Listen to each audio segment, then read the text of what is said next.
Welcome to the Agency Navigators podcast. I'm Rhonda. I'm Don. I'm Cayla. I'm Adam. And I'm Lindsay. And thank you again for joining us on this season's kind of special take. We are taking the 11 value drivers. Last year, I became a certified exit planner through the Business Enterprise Institute. And in my studies, learned the 11 value drivers and figured out Agency CFO covers every single one pretty much every month with all of our agency partners. So we've decided to build a whole series, and other members of our team are becoming exit planning, different levels of certification and advanced designations. So we are here to help independent insurance agencies really maximize their value today And tomorrow. And that's what this is about. So this value driver is one we cover all the time, a diversified revenue base. And, we're stuck in this right now as we're recording this, a very difficult market, very difficult economic climate. And we don't want our agency partners to become trapped that they use the same carriers, target the same niches, and keep the same ideal client profiles. Because, for example, we were just talking, maybe you have a strong book in logging and trucking. Well, with the really high gas prices, those customers are looking to cut costs wherever they can. So we want to make sure that we can balance that by having a diversified book. Yeah. So oftentimes I always look at agencies, and we're in the business of risk management, and yet oftentimes blind to our own risk because we have a concentration of revenue in just a few clients or a couple carriers or a single niche. There is risk there. Not, is it good or bad? Well, that's not a judgment call. Today we're talking about what is the risk involved and how do we handle that? Yeah, absolutely. And the risk was what made your agency successful is what you're going to stick with.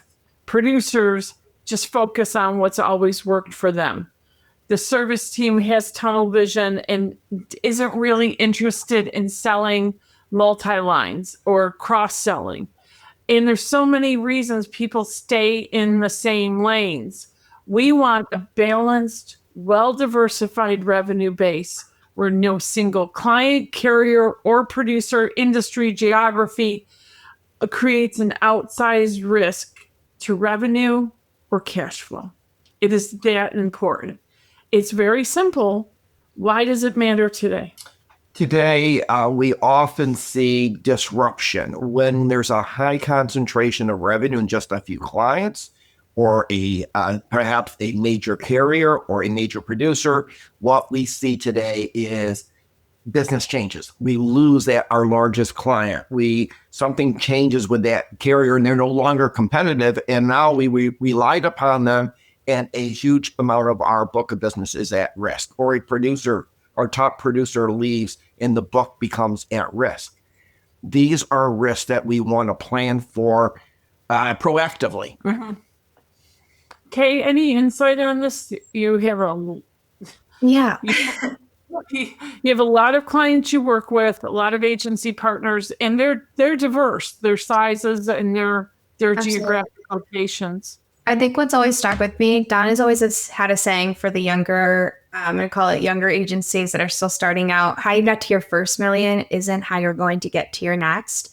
And I'm going to, just change that a little bit, that how you got to your last million isn't how you get to your next. There are going to be changes within, you nailed it, carriers, customers, your experience that you deliver, the, specialty products that you can bring in, and more importantly, the people that you have around you. Everyone has good years, bad years, but there are also a lot of turbulence within producer books of business. You've got to make sure they're not plateauing.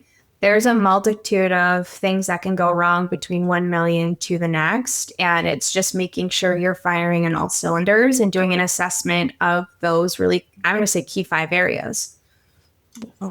It's interesting. We work with a lot of agencies. They're acquiring a book of business, and they do this due diligence on, is there too much concentrated revenue in one client or one carrier?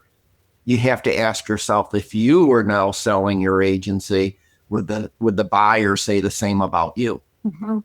Lindsay, any insight? You come from the big arena, and you've seen agencies platform in independent going up to that. What are your insights? I have seen, I think the most catastrophic way that I've seen this happen is when we platformed and a producer that we had for 30 years, who had our biggest client for 30 years, chose to leave because they didn't like the integration process. And he had the relationship with that client, and nobody was going to replace him, and nobody else had that knowledge of the client. And we lost the 30-year client. It was our largest revenue generating client. It's very important that other people have those key relationships also. Otherwise, it could be devastating for your agency. Wow. And you said the right word, catastrophic. And it really, not to be a fearmonger or anything, but we have seen these situations. It's real. We've seen it with client concentration. We've seen it with carrier concentration, producer concentration. Niche concentration. It is all real. All real. And this will be the shameless plug. Agency CFO, we do work with our agency partners, our clients and customers on this on every call. We do have a few spots open in our mastery program. Come join us, reach out, talk to us. We can really help. This is our wheelhouse. Absolutely. So, Lindsay, why don't you take this one? What are the questions they should be asking themselves? Well, when you look at how your agency is operating today, you need to look at your book of business, and is your client concentration all in one area, or do a few key clients make up the majority of your revenue? Do you have an industry concentration where you're only focusing on a couple niches or one niche, and you're not diversifying that at all? And if that one industry or niche becomes a problem, is it going to impact your revenue dramatically? And do you only work with a few different key carriers? And if something happens with them and they're no longer competitive, is that going to affect your bottom line? And as I mentioned before, the producer concentration, does anybody else have key relationships with big clients, or is it just that one producer? Because that puts you at significant risk if that producer decides to leave.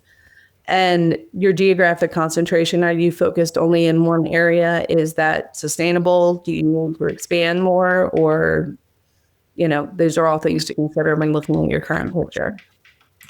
Well said. Okay. What's your experience tell you? Thank you, Lindsay.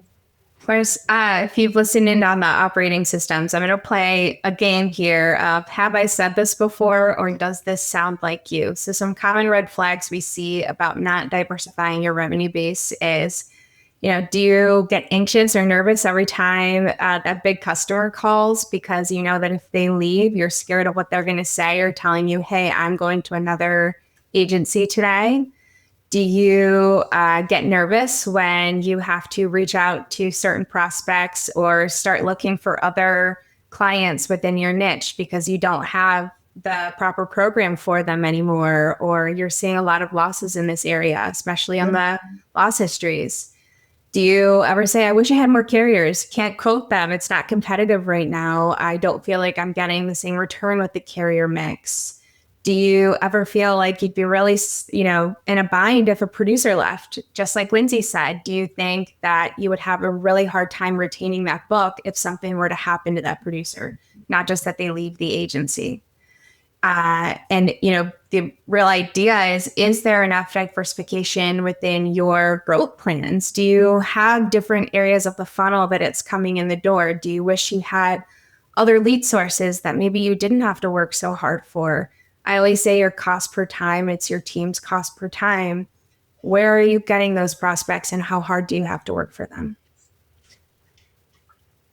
I think a lot of listeners, and we know our agency partners, have said those very things to us on calls. Great job, Kay. All right, Adam, what are our key elements? What are we doing?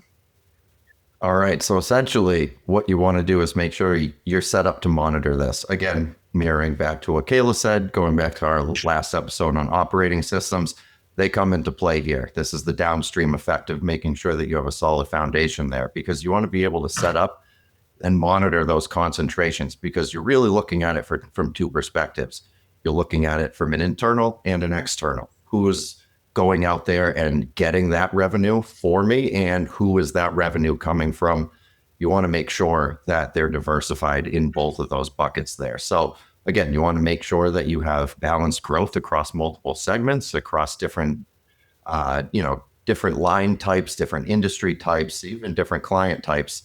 And you also want to make sure that you aren't placing a lot of your book of business with one single producer. So you want to make sure that you are also balancing that out well, because that's going to be able to help you build a successful transition plan for those larger producer books, because they're not always going to be just with one person. It's going to be a lot more spread out as it is. So it's going to be a lot easier to replace those around if one of those producers leave.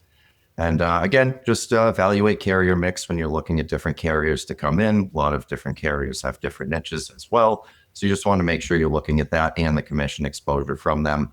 And as our local data guy, I do want to point out, very easy to do by using the data to guide your decisions on those. That's one thing that we do in our dashboards for our mastery program clients.